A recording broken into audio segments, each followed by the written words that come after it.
আজকে আমরা আজকে সূরা নাসর পড়ব। সূরা নাসর আহ এর তাফসির পড়ব। সূরা নাসরের অর্থ পড়ব। সূরা নাসর সম্বন্ধে তোমরা কি জানো?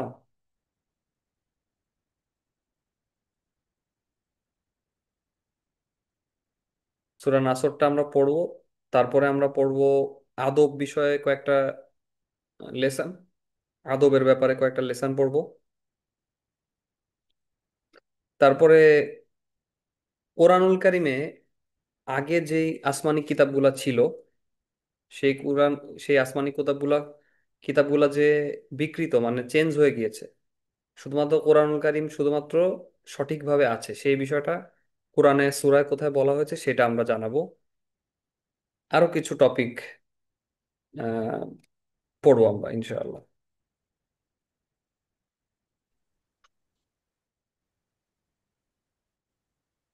আরেকটা টপিক পড়বো, সেটা হচ্ছে কোরআনুল কারীমে কোন সূরায় কোন বিষয়ে আলোচনা করা হয়েছে সেই বিষয়টা পড়বো।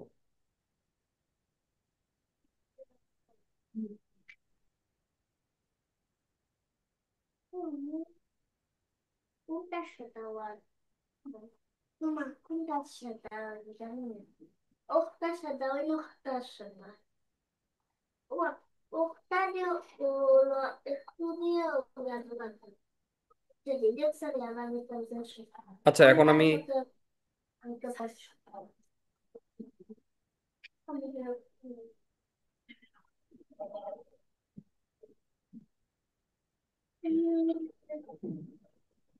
আচ্ছা, তোমাদেরকে এখন কিছু সূরার মানে জিজ্ঞাসা করি, যেটা আমি লাস্ট ক্লাসে তোমাদের পড়িয়েছিলাম। একটু পড়া ধরি। উম আচ্ছা, তোমরা বলো তো সূরা নিসা, তালহা বলো সূরা নিসা মানে কি? নিসা মানে কি? নিশা মানে মহিলা। সূরা নিসার মধ্যে আল্লাহ সুবহানাহু ওয়া তাআলা আহ, মহিলাদের ব্যাপারে অনেক কিছু বলেছেন। জি। আচ্ছা, আয়েশা বলো তো সূরা মাইদা মানে কি? মাইদা কথাটার মানে কি? সূরা মায়েদা মানে মানে মাইদা, শুধু মাইদা, সূরা মাইদা তো না, আল মাইদা। হ্যাঁ, গদ্য পরিবেশিত টেবিল। জি, আবার বলো তো, শুনতে পারিনি। আম, খাদ্য পরিবেশিত table. Very good, very good. আচ্ছা বলো তো আহ আহ, সূরা আরেকটা সূরা হচ্ছে নাহল। নাহল মানে কি? আহ,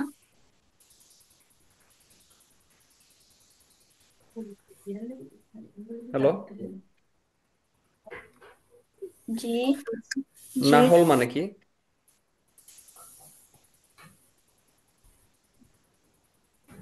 নাহল মানে হচ্ছে মৌমাছি। সূরা নাহলের মধ্যে আল্লাহ সুবহানাহু ওয়া তাআলা মৌমাছিদের ব্যবহারের কথা উল্লেখ করেছেন।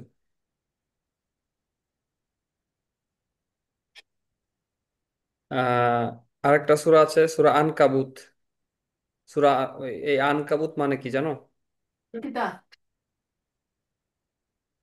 জি।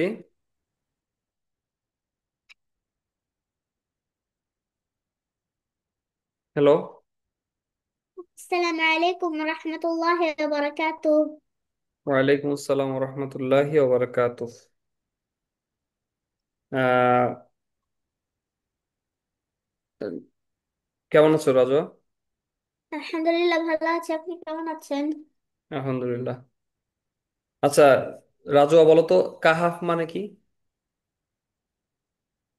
সূরা কাহাফ এর যে কাহাফ, এটা মানে কি? জানি নেই স্যার। কাহাফ মানে হচ্ছে গুহা। আর আসহাবুল কাহাফ মানে গুহার অধিবাসী। আসহাব মানে হচ্ছে যারা কোন একটা জায়গায় থাকে। আসহাবুল কাহাফ মানে গুহার অধিবাসী। আচ্ছা বলো তো আম্বিয়া, সূরা আল আম্বিয়ার আনবিয়া, আনবিয়া মানে কি?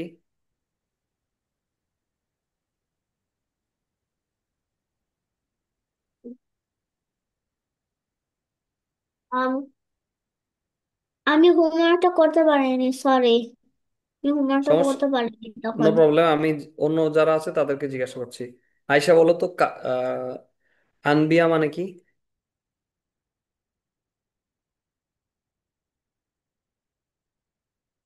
বলতে পারবা? না। তালহা বলতে পারবা আনবিয়া মানে কি?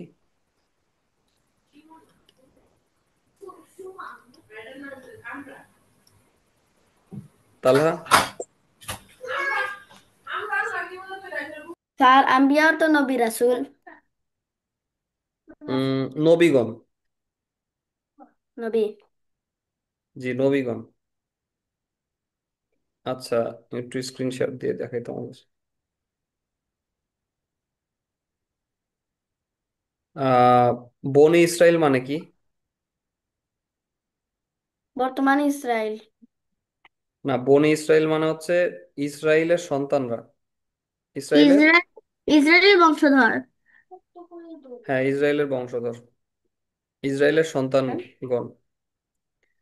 আচ্ছা বলো তো, মুমিনুন মানে কি? এই যে মুমিনুন,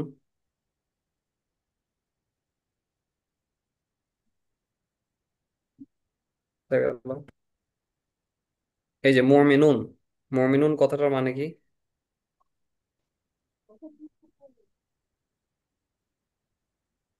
বলতে পারবা? বিশ্বাসী, বিশ্বাসী, বিশ্বাসী। মুমিন মানে হচ্ছে বিশ্বাসী, আর মুমিনুন মানে হচ্ছে বিশ্বাসী গণ, মানে বিশ্বাসীগণ। কয়েকজন বিশ্বাসী, মানে একজনের বেশি বিশ্বাসী, হ্যাঁ। আর নূর মানে কি জানো? নূর, আলো, আলো, আলো। Very good. আয়শা বলো তো দেখি, তোমাকে একটা সহজ দেখে জিজ্ঞাসা করি। আহ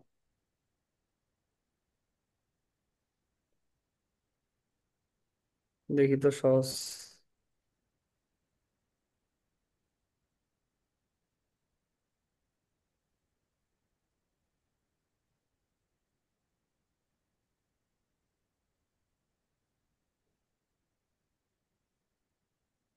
কামার, আল কামার, আল কামার মানে কি জানো আয়শা?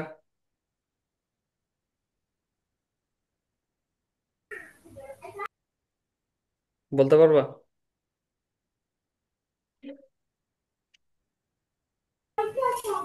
না। কামার মানে হচ্ছে চাঁদ, চন্দ্র, চন্দ্র মানে হচ্ছে চাঁদ। আচ্ছা, তোমরা কেউ বলতে পারবা সূরা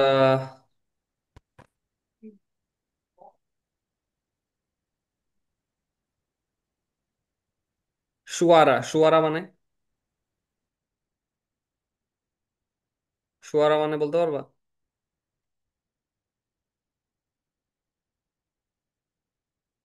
রাজোয়া বলতে পারবা? হ্যালো? না স্যার, না স্যার। শুআরা মানে হচ্ছে কবিগণ, মনে আছে? ও হ্যাঁ, হ্যাঁ। আহ আল ফুরকন, এই ফুরকন, উম, কোরআনকে মিথ্যা, বলা হয় আল মি- মিথ্যা সত্যের পার্থক্য। ফুরকারি। আচ্ছা, একটা জিনিস তোমাদের বুঝাই, হ্যাঁ।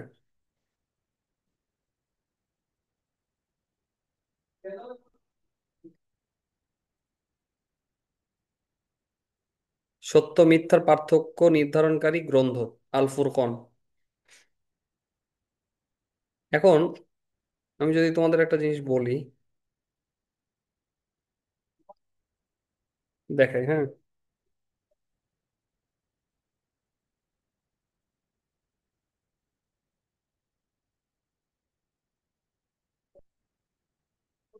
দেখা যাচ্ছে স্ক্রিন?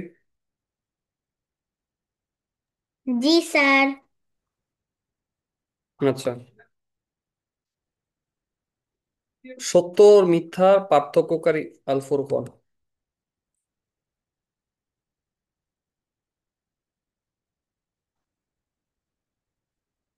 মানে হচ্ছে সত্য সত্য। এবং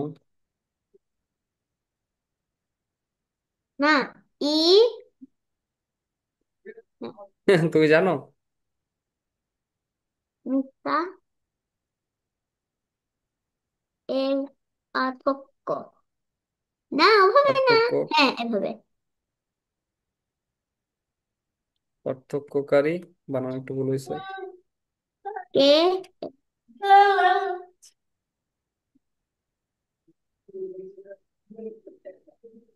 গ্রন্থ। গ্রন্থ।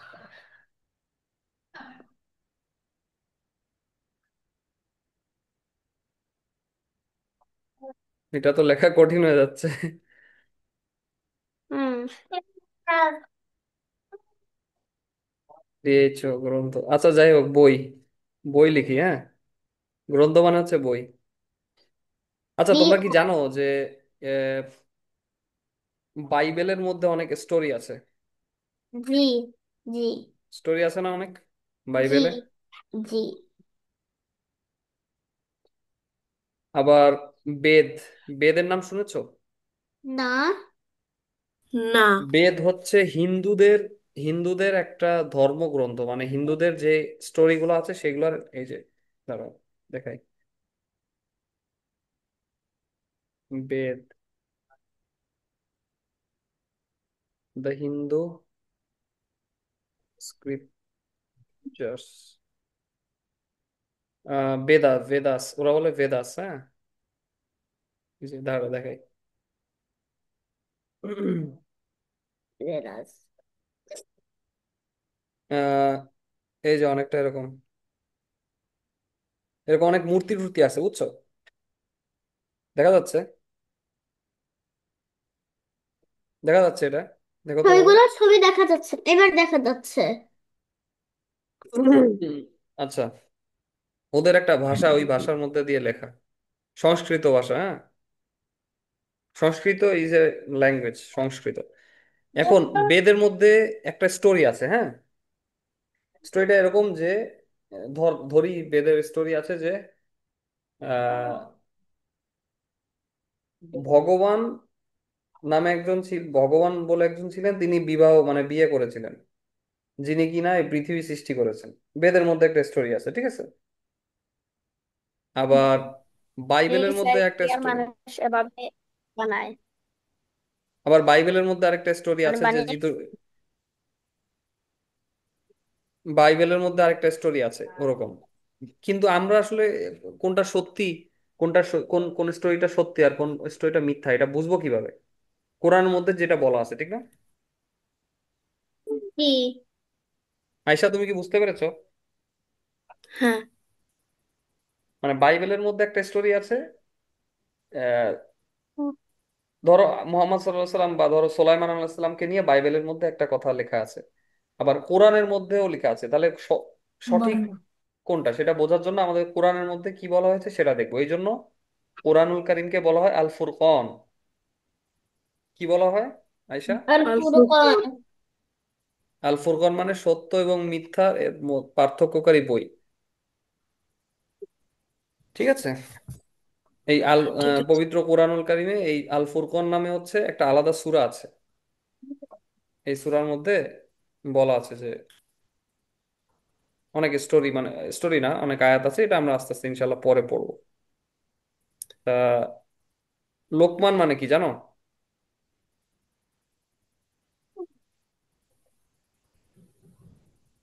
লোকমান মানে হচ্ছে একজন একজন জ্ঞানী ব্যক্তির ব্যক্তি। নাম, একজন ব্যক্তির নাম। হুম, একজন জ্ঞানী ব্যক্তি লোকমান মানে। একজন জ্ঞানী ব্যক্তি। হুম। আহজাব মানে জানো? আহজাব, তালহা বলতে পারবা?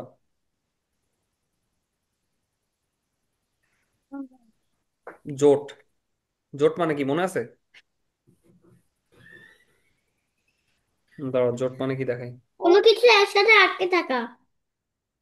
হ্যাঁ হ্যাঁ, জোট হচ্ছে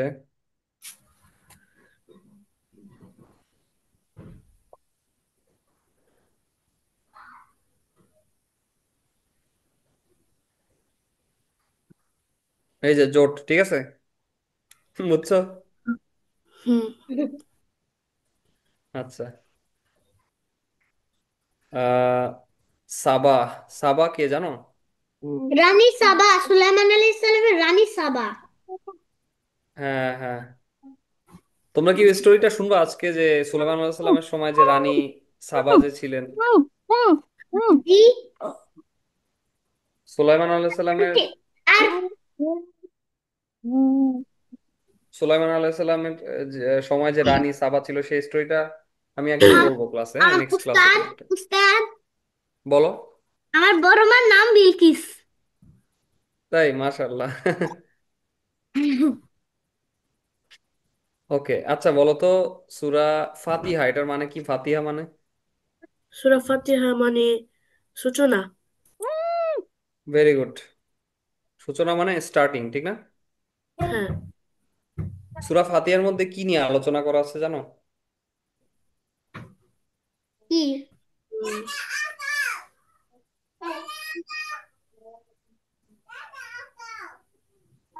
সূরা ফাতিহার মধ্যে অ্যাকচুয়ালি বিভিন্ন, প্রথমে বলা হয়েছে যে আহ, আল্লাহর সম্বন্ধে বলা হয়েছে, আল্লাহ আর রহমানের রহিম, সব সব প্রশংসা আল্লাহর, হ্যাঁ, আল্লাহর প্রতি কৃতজ্ঞতা, মানে আল্লাহ যে আমাদের, আল্লাহ যে সবচেয়ে সবচেয়ে মহান, এই কৃতজ্ঞতা, আল্লাহ সবকিছু ভালো করেন আমাদের জন্য, এই কৃতজ্ঞতা মানে গ্রেটফুলনেস দেখানো হয়েছে, হ্যাঁ।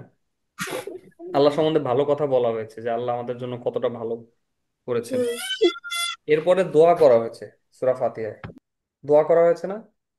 ইয়াকা না'বুদু ওয়া ইয়াকা নাস্তাইন, এগুলো সব দোয়া। ইহদিনাস সিরাতাল মুস্তাকিম, এটাও একটা দোয়া।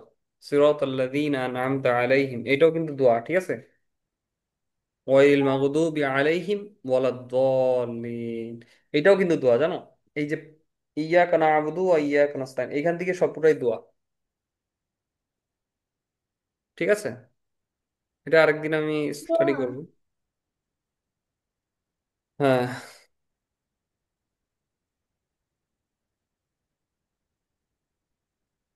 আচ্ছা, এবার তোমাদের কোরআনের মধ্যে কিছু আয়াত আছে, সে আয়াতটা আমি পড়বো, যেখানে বলা হয়েছে যে আসলে আসমানি কিতাব, মানে এর আগে যে কিতাবগুলা ছিল, এগুলা যে আসলে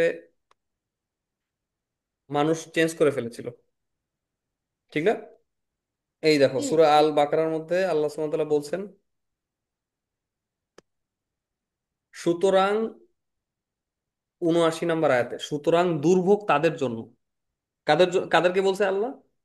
এই যে দেখো বলছে, যারা নিজ হাতে কিতাব লেখে, যারা নিজ হাতে কিতাব লেখে এবং বলে এটা আল্লাহর থেকে, হুম,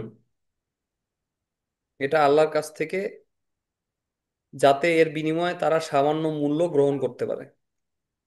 সুতরাং তাদের দুর্ভোগ তাদের কৃতকর্মের জন্য, এবং তাদের দুর্ভোগ তাদের উপার্জনের জন্য। এটার মানে কি তোমরা বুঝতে পেরেছো? আয়শা, তুমি কি বুঝতে পেরেছো? না। দুর্ভোগ মানে কি বুঝো তুমি?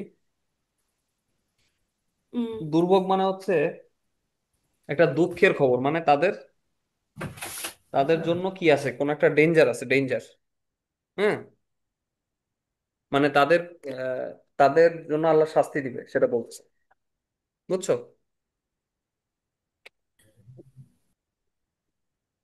কাদের ব্যাপারে বলা হয়েছে? যারা নিজ হাতে কিতাব লিখে। আচ্ছা বলো তো, যারা যেসব নিজের কোরআন লিখছে। আসমানি কিতাব, হ্যাঁ, ইনজিল, তাওরাহ, জাবুর, এগুলা যে ছিল, সেগুলো কি আল্লাহর কথা ছিল না এর মধ্যে? আল্লাহ যে কথাটা বলছে, জি। কোরআনুল কারীম কি শুধু আল্লাহর কথা না, নাকি রাসূলুল্লাহ সাল্লাল্লাহু আলাইহি ওয়াসাল্লামের কথা? রাসূলুল্লাহ সাল্লামের কথা। না না, কোরআন হচ্ছে পুরা, কোরআনের প্রত্যেকটা আয়াত হচ্ছে আল্লাহর কথা, ঠিক আছে?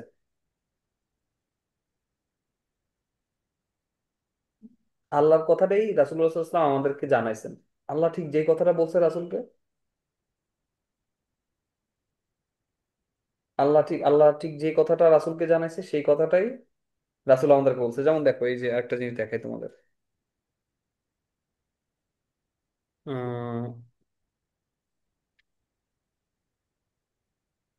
ধরো, সবচেয়ে লাস্টের সূরা কি? সূরা ইখলাস না? না, সূরা নাস। লাস্টের সূরা সূরা নাস, কারেক্ট। এই দেখো,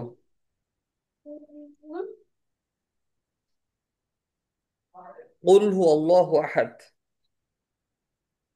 এই কথাটা আল্লাহ বলতেছে, কাকে বলতেছে? রাসূলুল্লাহ সাল্লাল্লাহু আলাইহি ওয়াসাল্লামকে বলছেন আল্লাহ। কি বলছেন? বলো অথবা বলুন, তিনি আল্লাহ এক ও অদ্বিতীয়, তিনি আল্লাহ এক এবং অদ্বিতীয়। মানে আল্লাহ বলতেছে রাসূলকে যে কুল হু আল্লাহু আহাদ, আল্লাহ রাসূলকে বলতেছে বলো আল্লাহ, তিনি আল্লাহ এক এবং অদ্বিতীয়। তার মানে কোরআনুল কারীমের যত সূরা আছে, যত কিছু আছে, সব কথাটাই আল্লাহর তরফ থেকে আসছে, ঠিক আছে? ঠিক আছে। আয়শা, তুমি কি বুঝতে পেরেছো? হ্যাঁ, বুঝছি। আহ মাত্র দুইটা আল্লাহ, কাছে আছে। তারপরে আমরা যে কুল আউযু বিরব্বিন নাস, এই যে বলি না, এই যে হচ্ছে কুল, মানে আল্লাহ রাসূলুল্লাহ সাল্লাল্লাহু আলাইহি ওয়াসাল্লামকে বলতেছে যে বলো, তুমি বলো, বলো, হ্যাঁ, রাসূলকে শিখাই দিচ্ছে বলো কুল আউযু বিরব্বিন নাস, আমি আশ্রয় চাচ্ছি মানুষের রবের কাছে। তাহলে কোরআনুল কারিমে যত কথা আছে সেটা হচ্ছে আল্লাহর তরফ থেকে রাসূলুল্লাহ সাল্লাল্লাহু আলাইহি ওয়াসাল্লামের কাছে এসেছিল, হ্যাঁ।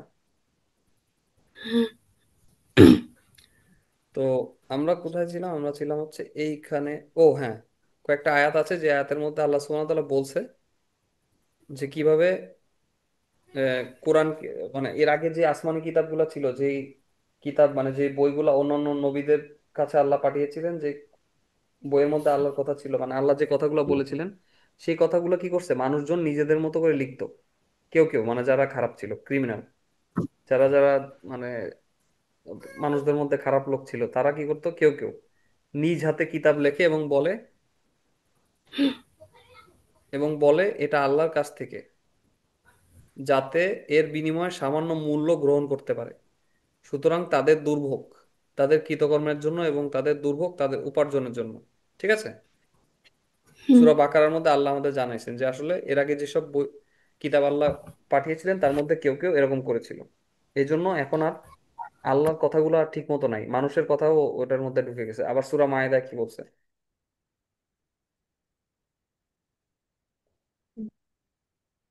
এই যে দেখো, লাস্ট এখানে একটা অনেক বেশ কিছু কথা বলছে, লাস্ট এখানে বলছে তারা, সূরা মায়েদার মধ্যে বলেছে 13 নম্বর আয়াতে, হ্যাঁ, খেতে খাবো। তারা শব্দ মানে যে ওয়ার্ড ছিল, ওয়ার্ড শব্দকে তার স্থান থেকে পরিবর্তন করে দেয়, এবং তাদেরকে তাদের যা স্মরণ করিয়ে দেওয়া হয়েছিল তার একটি অংশ তারা ভুলে গেছে। মানে বুঝছো এটা এটা কি বলছে আল্লাহ? আয়শা, তালহা, তোমরা কি বুঝতে পেরেছো? রাজুয়া, তোমরা কি বুঝতে পেরেছো এই ব্যাপারটা? অল্প একটু। হ্যাঁ, অল্প একটু। আচ্ছা, আমি বুঝাই বলি। ধরো এইখানে এই কথাগুলা সূরা, এই আল্লাহ বলছে কি কুল হু আল্লাহু আহাদ, এটা আল্লাহর কথা না? আল্লাহ বলছে না এই কথাটা? হ্যাঁ। এখন এই কুল হু আল্লাহু আহাদ, এখানে যদি আমি আমার মতো করে বানাই কুল হু সাল্লাল্লাহু আহাদ, এই যে চেঞ্জ করে ফেললাম না আমরা? চেঞ্জ করে ফেললাম না? হ্যাঁ। তো ওরা হচ্ছে এরকম করতো, মানে ওই যে এর আগের যে নবীদের উপর যে আসমানি কিতাব আল্লাহ দিয়েছিলেন, সেই কিতাবের মধ্যে, মানে সেই বইয়ের মধ্যে তারা এরকম কিছু চেঞ্জ চেঞ্জ করতো, পরিবর্তন করে ফেলতো শব্দগুলা। হুম। এই জন্য তারা আসলে আল্লাহ তাদের যা বলেছিলেন সেগুলো তারা আসলে ভুলে গেছে, কারণ তারা নিজেরা চেঞ্জ করে ফেলছে। এখন তো মনে থাকবে না, ঠিক না? বুঝতে পেরেছো হুম। বিষয়টা? আচ্ছা, এবার দেখো আরেকটা আয়াত বলছে আল্লাহ সূরা আরাফে। সূরা আরাফ কয় নাম্বার? 7 নাম্বার। সূরা আরাফ মানে কি জানো? আরাফ মানে হচ্ছে উঁচু স্থান সমূহ, উঁচু স্থান সমূহ। তাদের মধ্যে একটি দলকে, যারা নিজেদের প্রতি জুলুম করত, তাদের কাছে যে কথা বলা হয়েছিল তারা তা পরিবর্তন করে দিয়েছে। নিজেদের প্রতি জুলুম করতো মানে কি তুমি বুঝো? কেউ কি বুঝতে পারো নিজেদের প্রতি জুলুম করতো মানে কি? না। মানুষের প্রতি জুলুম করতো। আচ্ছা, জুলুম জিনিসটা কি? জুলুম হচ্ছে অন্যায় করা, ঠিক আছে? কষ্ট দেওয়া, কষ্ট দেওয়া। কষ্ট দেওয়া বা অন্যায় করা। যেমন ধরো আমি তোমাদের যে যেটা পড়াচ্ছি, আমি যদি ভুল কিছু পড়াই, সেটা তোমাদের উপর আমি জুলুম করতেছি, আমি নিজের উপরও জুলুম করতেছি, কারণ তোমাদের উপরও আমি অন্যায় করতেছি আর আমার উপর অন্যায়, কারণ আমি একটা গুনাহ করতেছি যেটা আমার জন্য ক্ষতি। তাহলে আমিও আমার উপর জুলুম করতেছি না? কারণ আমি আমার নিজের ক্ষতিটা আমি মিথ্যা কথা ভুল কথা বলে আমার নিজের জন্য ক্ষতি আনতেছি, ঠিক না? কথা কি ঠিক আছে? বুঝতে পেরেছো? হ্যাঁ, বুঝছি।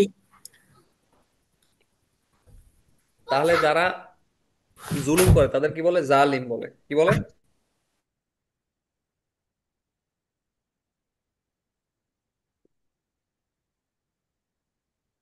জুলুম, যারা জুলুম করে তাদেরকে ভাই জুলুম। জালিম বলে। বাই বাই বেদ জুলুম। জালিম, ঠিক আছে। জুলুম জালিম। হ্যাঁ। আচ্ছা, তাহলে আপনি কি গল্পটা শোনাবেন না? কোনটা? ওই যে সাবা? হ্যাঁ। সাবার স্টোরিটা নেক্সট ক্লাসে শোনাই, আজকে অন্য স্টোরি শোনাবো, আজকে অনেক মজার স্টোরি আছে সামনে। তো আহ, যেটা বলছি, অনেকদিন ধরে কুইজ করি না আমরা। ওই যে আজকে প্রথমে কুইজ ধরলাম, সূরার নাম। হুম। আচ্ছা, তাহলে আল্লাহ সুবহানাহু ওয়া তাআলা এখানে সূরা আরাফের মধ্যে বলেছেন যে কেউ কেউ কি করেছিল, আল্লাহ তাদেরকে যে কথা বলেছিলেন, আল্লাহ তাদেরকে তাদের কাছে যে কথা বলা হয়েছিল তা তারা পরিবর্তন করে দিয়েছে, মানে আল্লাহ তাদেরকে যেটা বলছিলেন সেটা তারা চেঞ্জ করে ফেলছে, ঠিক না? আচ্ছা, তাহলে দেখো, আমরা আজকে আরেকটা জিনিস এখন স্টোরি, আদবের স্টোরি পড়বো। আদব চ্যাপ্টার থেকে স্টোরি পড়বো।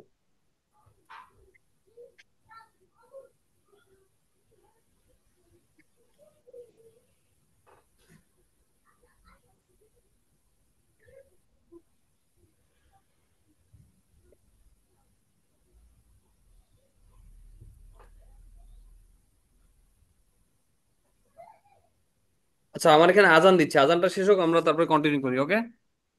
ওকে। ওকে।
আসসালামু আলাইকুম।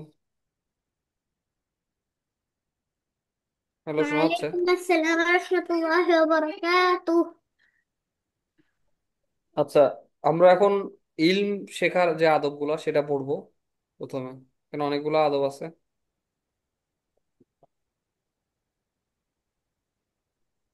বইয়ের পেজগুলো না এলোমেলো হয়ে গেছে। কি অদ্ভুত ব্যাপার, একদম এলোমেলো হয়ে গেছে।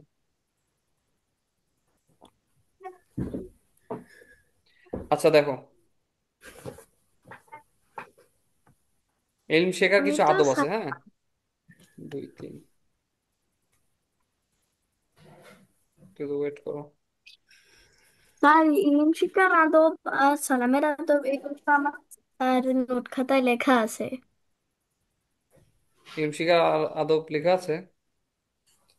জি, ইলিম গুড, নাই, এই যে সালামের আদব লেখা আছে। কিতাবের আদব আছে, হ্যাঁ, কিতাবের আদবটা আমরা শিখবো আজকে, হ্যাঁ। কিতাব মানে হচ্ছে বই, যে কোনো বই।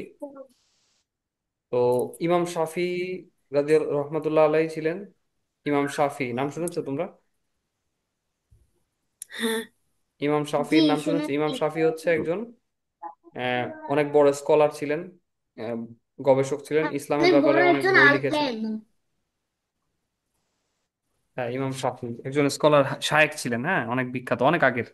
কিন্তু এখনো তাকে সবাই মনে রাখে তার ভালো আমলের কারণে, তার ভালো কাজের কারণে এখনো তাকে মানুষজন মনে রাখে।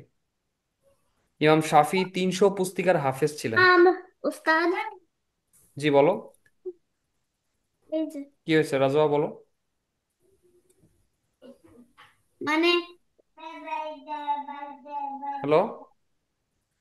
এই যে সেম বইটা সেম বইটা কি বলো? এই যে আপনি কি ইলম শিখার আদব করতেছেন? হ্যাঁ হ্যাঁ হ্যাঁ। এটা এটা তুমি কি দেখাচ্ছ? আমি তো স্ক্রিন। দেখাচ্ছি। আচ্ছা ঠিক আছে। আচ্ছা ওকে ফাইন। আচ্ছা আমি পড়ি, হ্যাঁ, তোমরা শুনো। ওকে। ইমাম শাফি রহমতুল্লাহ আলাই 300 পুস্তিকার হাফেজ ছিলেন। পুস্তিকা মানে বই। 300 বইয়ের হাফেজ ছিলেন, মানে 300টা বই তার মুখস্থ ছিল। একবার এক বৈঠকে এই বিষয়ে আলোচনা হচ্ছিল। একবার একটা বৈঠকে, মানে বৈঠক মানে একটা মিটিং এর মধ্যে, মানে কয়েকজন ব্যক্তি বসেছিলেন। তখন এটা নিয়ে আলোচনা হচ্ছিল, তখন এক ব্যক্তি বললেন, শাফির মুখস্থ বিদ্যা হলো আমি যা মুখস্থ করেছি তার জাকাত পরিমাণ। অর্থাৎ তিনি ইমাম শাফির চেয়ে 40 গুণ কিতাব মুখস্থ করেছেন। কারণ জাকাত দিতে হয় 40 ভাগের 1 ভাগ পরিমাণ। আচ্ছা এবার আমি বিষয়টা বোঝাই বলি তোমাদের।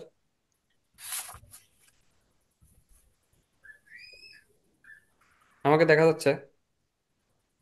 হ্যাঁ। স্যার, দেখা যাচ্ছে।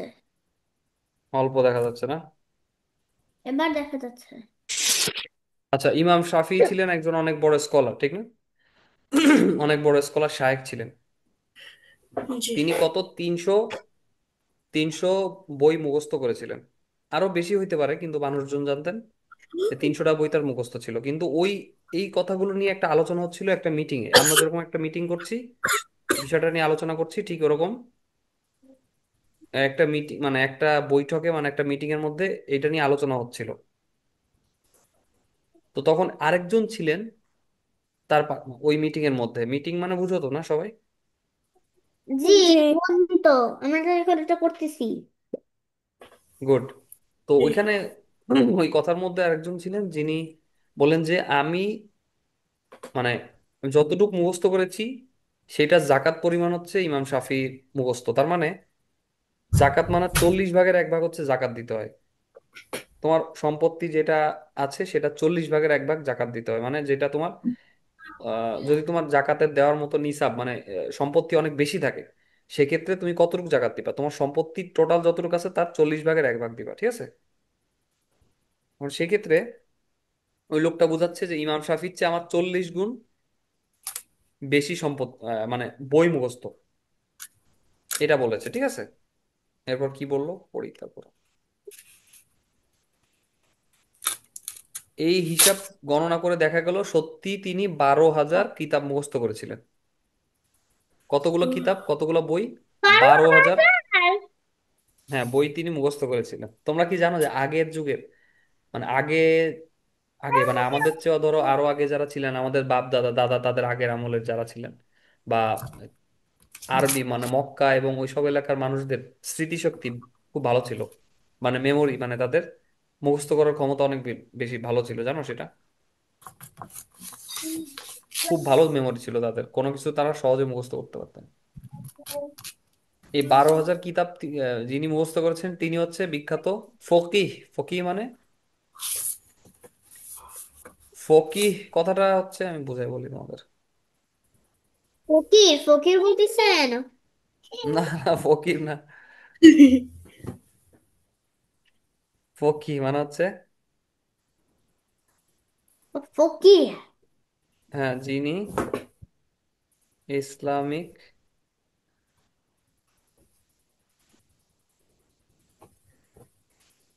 হ্যাঁ, ঠিকই হয়েছে তো। হ্যাঁ, ইসলামিক ঠিকই হয়েছে তো। ইসলামিক আইন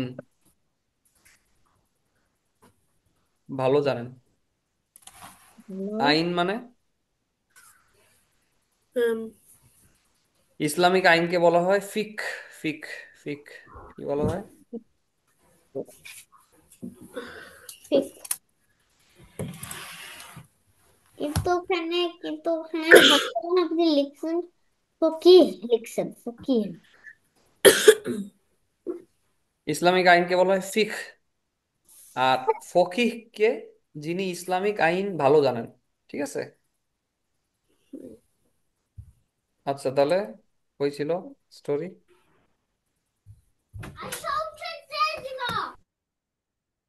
আচ্ছা, 12,000 কিতাব মুখস্থ করেছিলেন যিনি, তিনি হচ্ছে ইমাম সারাখসি। সারাখসি সারাখসি তিনি জেলখানায় বসে স্মৃতিশক্তি থেকে অনেক কিতাব লিখেছিলেন। সারাখসির উস্তাদ ছিলেন হালওয়ানি, মানে এগুলো হচ্ছে ইসলামিক নাম, ঠিক আছে, আরবের নাম, আরব, তারপরে অন্য ভাষার নাম, এই জন্য এরকম। তিনি হ্যালো। বলতেন, ইলম যতটুকু পেয়েছি আদব ও সম্মানের বরকতেই পেয়েছি। আমি তো কোনো আমি তো কোনো কাগজ ও অজু ছাড়া ধরিনি। মাশাআল্লাহ, সুবহানাল্লাহ, এখানে অনেক কিছু শিকার আছে। ওই যে যেখানে 1 2 3 4 এই যে, 5 6 এগুলো লেখা আছে। এবার আমি তোমাদের বিষয়টা বুঝাই বলি। হয়ে গেল, পজ করা দিয়ে। যাচ্ছে না কেন? আমাকে দেখা যাচ্ছে? জি, দেখা যাচ্ছে, অবশ্যই দেখা যাচ্ছে। আচ্ছা, গুড। তাহলে এই যে এই কিতাব যিনি মুখস্থ করেছিলেন তিনি গিয়েছিলেন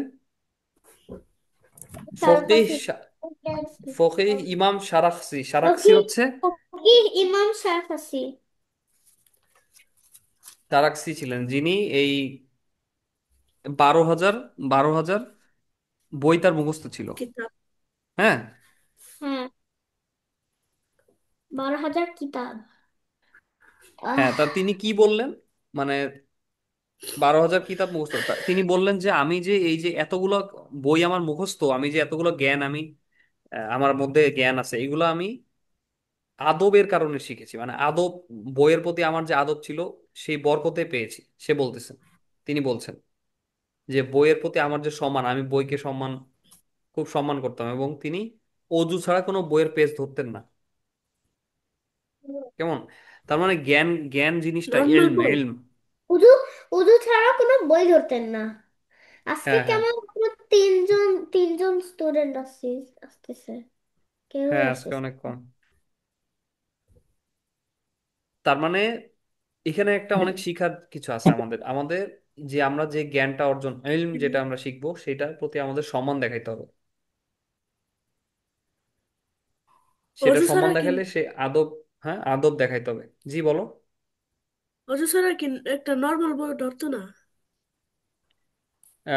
হ্যাঁ, তিনি তো তাই বলছেন এখানে। তোমরা কি জানো যে অনেক, কেউ কেউ ছিলেন এরকম যারা ইসলামিক স্কলার, সবসময় অজু অবস্থায় থাকতেন। অজু অবস্থায় সবসময় থাকতেন, অজু ভেঙে গেলে তারা আবার অজু করতেন। এটা একটা ভালো কাজ, অজু অবস্থায় থাকতেন। হ্যাঁ। পাদু আসলে। আচ্ছা, তাহলে তিনি আমাদের কি শিখিয়েছেন? সারাখসি যে আমাদের ইলমের প্রতি সম্মান, আমরা হচ্ছে পরীক্ষার মধ্যে অনেক কিছু পড়ি ভুলে যাই, ঠিক না? অনেক কিছু বোঝার চেষ্টা করি, একটা জিনিস সম্মান অনেকবার করতে পড়ার পরে হবে। তারপর সময় লাগে পড়তে। কিন্তু আমরা যদি ইলমকে সম্মান দেখাই, আল্লাহ সুবহানাহু ওয়া তাআলা তাআলা আমাদেরকে সাহায্য করবে ইনশাআল্লাহ। হ্যাঁ। হ্যাঁ, তারপর ইনশাআল্লাহ। তিনি কি করতেন আরো এখানে লেখা আছে যে হাদিসের কিতাবের উপরে তিনি, তারা হাদিসের কিতাবের উপর অন্য কোনো কিতাব রাখতেন না, কিতাবের চাইতে উঁচু জায়গায় বসতেন না, মাটিতে কিছু না বিছিয়ে কিতাব রাখতেন না। হ্যাঁ। আমি তো জানতাম মাটিতে মাটিতে কিতাব রাখা যাবে না। না তারপরও হইতে তুমি ধরো মাটিতেই বসে আছো, তুমি মাটির মধ্যে বসে আছো, বা এরকম হইতে পারে না যে কখনো তোমার কিতাবটা মাটিতে রাখা লাগতে পারে, ওই অবস্থায় মাটির মধ্যে রাখতেন না, ঠিক আছে? মানে এটা কিছু বিছিয়ে তারপর তার উপর রাখতেন। হাদিসের কিতাব টপকে যাইতেন না, মানে ধরো হাদিসের কিতাব একটা একটা জায়গায় আছে, ওটার উপর দিয়ে টপকানো, বুঝো? এটার উপর দিয়ে চলে যাওয়া। টপকানো বুঝো তুমি, আয়শা? হ্যালো? না, বুঝি না। ক্রস করে যাওয়া, মনে করো যে ক্রস করে যাওয়া। মানে মানে ধরো মানে ধরো একটা একটা বইয়ের একটা একটা বই মাটিতে মাটিতে রাখা আছে, সেটার উপর দিয়ে উপর দিয়ে তুমি চলে লাফিয়ে গেলা। উঠলাম, লাফিয়ে গেলাম। হ্যাঁ হ্যাঁ, এটাকে টপকানো বলে, ঠিক আছে? কিতাব হাত কিতাব হাতে ঝুলিয়ে হাঁটতেন না, কিতাব বুকে চেপে ধরে হাঁটতেন। কিতাব পড়ার সময়ও আদবের প্রতি লক্ষ্য রাখতেন। সুবহানাল্লাহ, তারা কতটা কিতাবের প্রতি সম্মান দেখাইতেন, ঠিক না? এই যে এখানে বলছে তুমিও তাই করবে, পড়ালেখার সময় কিতাব মেঝেতে ছড়িয়ে রাখবে না, টেবিলে রাখবে না, টেবিলে রাখবে বা কিতাব রাখার জায়গায় রাখবে। সাবধান থাকবে যেন বইয়ের মলাট ছিঁড়ে না যায়। টেবিল গুছিয়ে রাখবে। এলোমেলো টেবিলে কি পড়ায় এলোমেলো টেবিলে কি পড়ায় মন বসে? বসে না। কোরআন রাখবে সবার উপরে, এরপরে রাখবে হাদিসের কিতাব। এভাবে মর্যাদা অনুযায়ী বই সাজাবে, যে কিতাবে কোরআন হাদিস যত বেশি সেটা তত উপরে রাখবে। বই খাতা খুলে রেখে কোনো কাজ করতে কে- যাবে না। বই খাতাকে পাখা বানিয়ে বাতাস করবে না। বই খাতা দিয়ে মশা মাছি তাড়াবে না। হ্যাঁ। অজু করে পরিষ্কার নিরিবিলি জায়গায় বসে পড়ালেখা করবে। বারবার পড়া থেকে উঠে যাবে না, পড়ার ভান করে টেবিলে বসে থাকবে না। এগুলো হচ্ছে আদব। হ্যাঁ। কারো কাছ থেকে কিতাব ধার নিলে সাবধানে ব্যবহার করবে, হ্যাঁ। যেন নষ্ট না হয়ে যায়। পৃষ্ঠা ভাঁজ করবে না, কলম দিয়ে দাগ কাটবে না, বইয়ের পাতায় কিছু লিখবে না, কাজ শেষে বই ফেরত দিতে বলবে না। মানে কারো কাছ থেকে যদি তুমি ধার নাও, সেক্ষেত্রে তুমি এমনি বইয়ের মধ্যে নোট করতে পারবা, কিন্তু যদি কারো থেকে তুমি ধার নাও, কারো কাছ থেকে নাও কোনো ইউজ করার জন্য, সেই ক্ষেত্রে তুমি এগুলা করবা না, ঠিক আছে?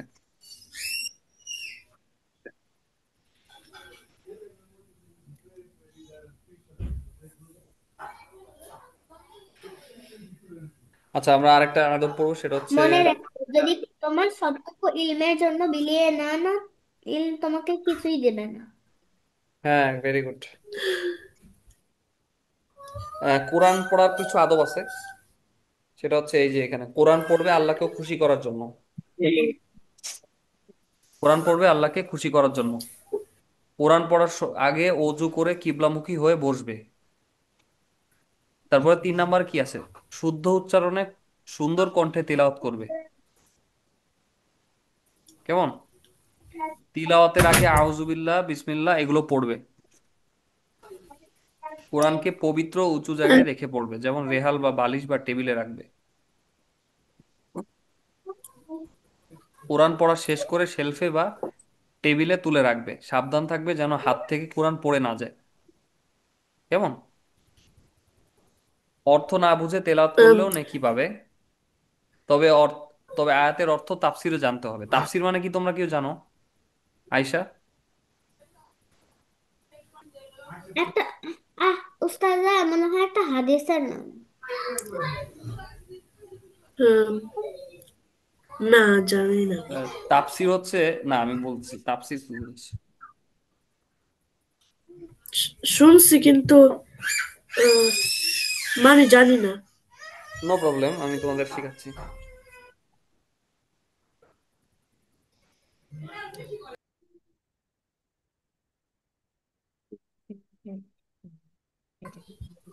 তাফসির কোরআনের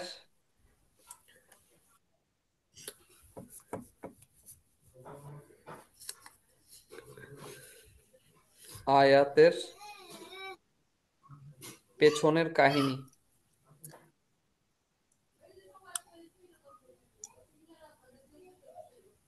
কোরআনের আয়াতের পেছনের কাহিনী, হ্যাঁ। আচ্ছা এবার তোমাদের বলি, হ্যাঁ, তোমরা কি সূরা নাসর নাসর পারো? সূরা নাসর। নাসর কোন নাম্বার হুম। সূরা? কোন পারায় আছে? আচ্ছা আমি বলতেছি।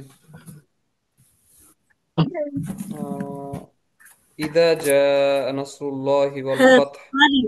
হ্যাঁ হ্যাঁ, পারি ورأيت পারি পারি পারি পারি الناس হ্যাঁ, পারি يدخلون পারি في পারি পারি دين الله أفواجا। পারি। পড়ো, বলো তো দেখি, একজন একজন রাজোয়া ফার্স্টে বলো। بحمد ربك واستغفر إنه كان توابا। আয়শা পড়ো তো দেখি, এটা মুখস্থ আছে তোমার? হ্যাঁ। বলো তো বাবা। أعوذ بالله من الشيطان الرجيم. بسم الله الرحمن الرحيم. إذا جاء نصر الله والفتح ورأيت الناس يدخلون في دين الله أفواجا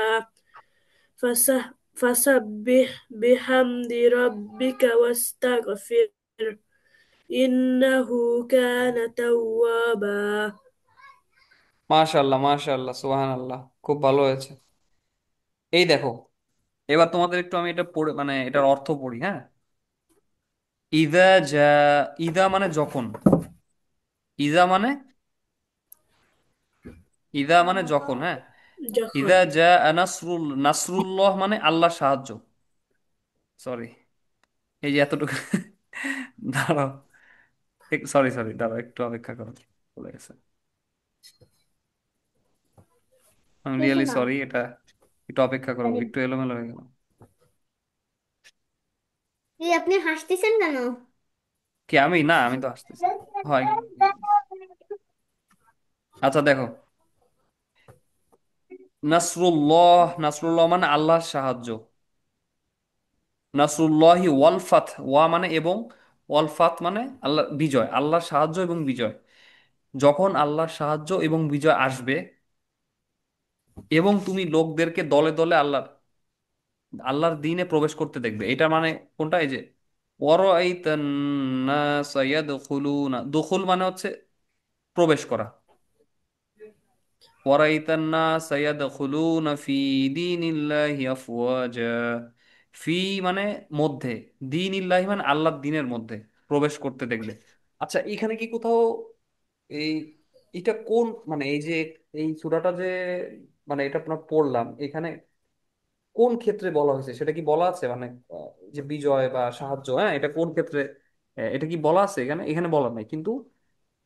যারা হচ্ছে এই তাফসিরের বই লিখেন, তাফসিরের বই আছে, তাফসিরের বইয়ের মধ্যে এটা লেখা আছে যে এই সূরাটা যে ভিতর পেছনের কাহিনী, সেটা হচ্ছে মক্কা বিজয়ের কাহিনী। মক্কা বিজয়ের সময়, মক্কা বিজয়ের ব্যাপার আল্লাহ বলতেছেন যে, আল্লাহ নিজে বলতেছেন যে যখন আল্লাহর সাহায্য এবং বিজয় আসবে,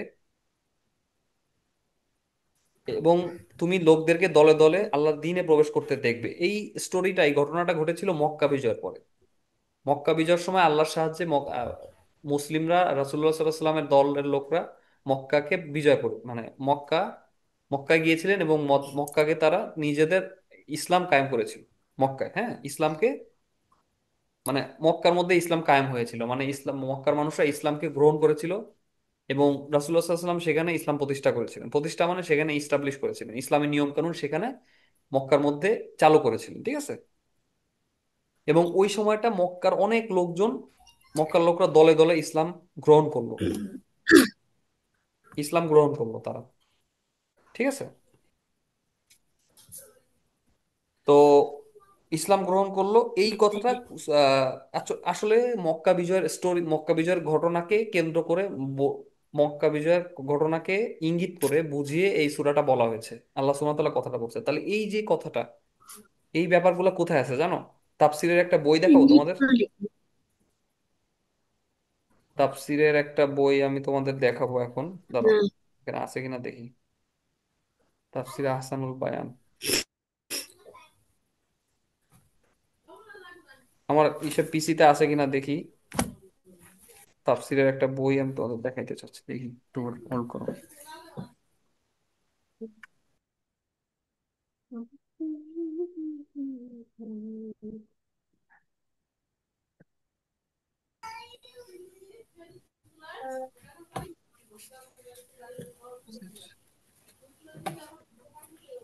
আচ্ছা নাই, আমি তোমাদের নেক্সট ক্লাসে একটা দেখাবো ইনশাল্লাহ। হ্যাঁ, ওই বইটা হচ্ছে কোরআনের আয়াত আছে ওটার মধ্যে, ওই আয়াতের নিচে লেখা আছে যে কোন আয়াতটা কোন সময় আল্লাহ সুবহানাহু ওয়া তাআলা বলেছিলেন।